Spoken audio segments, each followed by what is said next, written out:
hardest choice to make.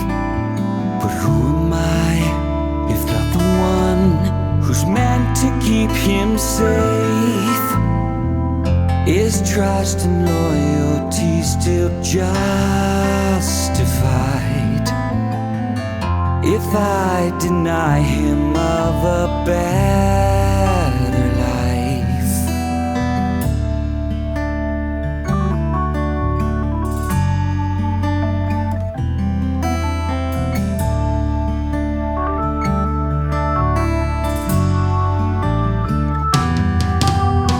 Gabriel has always been the strength I call upon, but nothing breaks our Father's will to do what must be done.